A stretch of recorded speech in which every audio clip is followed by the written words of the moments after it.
संभल के राया बुजुर्ग गांव में अतिक्रमण कर यानी कि सरकारी भूमि पर बनाई गई थी मस्जिद और मदरसा।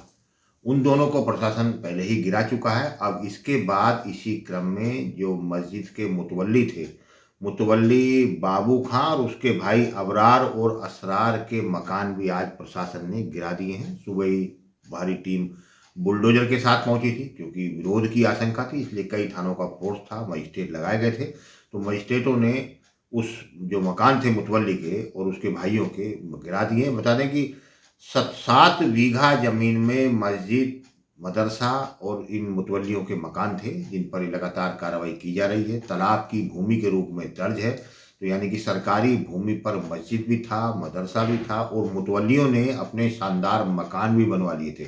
खास बात यह है कि मुतवल्ली ने तो अपना मकान इस जमीन में बना ही रखा था। मुतवल्ली ने अपने दोनों भाइयों को भी यहाँ एक बड़ा अच्छे जगह देकर मकान बनाकर उनको बसा लिया था। पहले इसकी जांच हुई थी शिकायत के बाद, फिर ये पाया गया कि ये मस्जिद और मदरसा और जो मुतवल्लियों के आवास हैं ये सब सरकारी भूमि पर कब्जा करके बनाए गए हैं।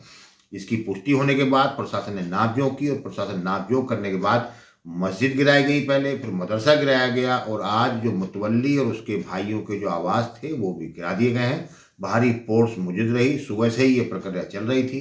अफसरों से जब इस संबंध में बात की गई तो उनका कहना था कि ये तय हो गया था, जांच में निकल कर आया था कि सरकारी भूमि पर ये निर्माण हुए, तो इन्हें अवैध निर्माण माना गया था और तभी से इनको गिराने की प्रक्रिया चल रही थी। और आज जो मुतवल्ली था बाबू खां और उसके भाई अबरार और असरार ने जो मकान बना रखे थे सरकारी भूमि पर, उनको भी गिरा दिए गए हैं। अफसर कहना है कि इस क्षेत्र में लगातार यह देखा जा रहा है कि सरकारी भूमि पर कहाँ धार्मिक स्थल और कहाँ लोगों ने अपने मकान बना रहे हैं।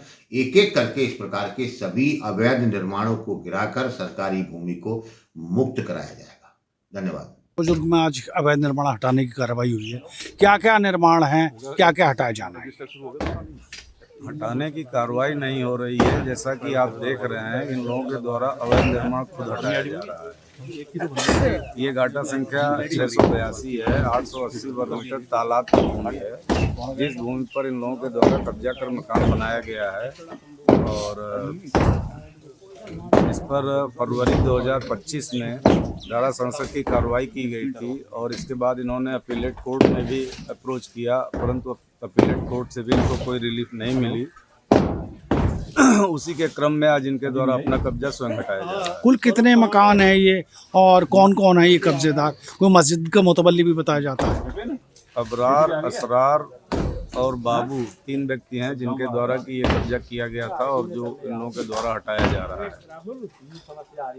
हाँ, ये बात भी है कि इन्हीं लोगों के द्वारा एक रिजर्व लैंड पर एक बड़ी मस्जिद का निर्माण कराया गया था और रिजर्व लैंड पर ही इनके द्वारा तालाब की भूमि पर बैंक्वेट हॉल का निर्माण कराया गया था। इस प्रकार ग्राम समाज की संपत्तियों का उपयोग जो ग्राम समाज के हित में होना चाहिए वह इस व्यक्ति के द्वारा स्वयं किया जा रहा था। ऐसे में इनके विरुद्ध नियमानुसार धारा 67 की कार्रवाई की गई और आप लोगों ने भी जैसा कि बताया था, दिखाया था कि माननीय उच्च न्यायालय में एक PIL योजित की गई 29-33 6 अक्टूबर 2025 को माननीय न्यायालय ने यह निर्देश दिया कि ग्राम समाज के सभी कब्जों को 90 दिन के अंदर हटा दिया जाए, अन्यथा संबंधित अधिकारियों और कर्मचारियों के विरुद्ध न्यायालय कार्रवाई करेगा। ये सारी प्रक्रियाएं उसी निर्देशों के क्रम में संपादित की जा रही है। तो क्या कुछ जुर्माना भी लगा है? हाँ, जुर्माना भी लगा है। जुर्माना की वसूली नियमानुसार इनसे की जाएगी। अच्छा, मस्जिद का अवैध अभी हिस्सा कुछ खड़ा हुआ है स्ट्रक्चर? मस्जिद और बैंकेट हॉल को ग्राम सभा को हस्तगत करा दिया गया है। अब ग्राम सभा उस पर निर्णय लेकर के अग्रिम कार्रवाई करेगी। देखिए, अवैध अतिक्रमण जो यहाँ राय बुजुर्ग में हुआ था उसी को डिमोलिश करने की कार्रवाई आज यहाँ की जा रही है, जो कि लगातार चल भी रही है।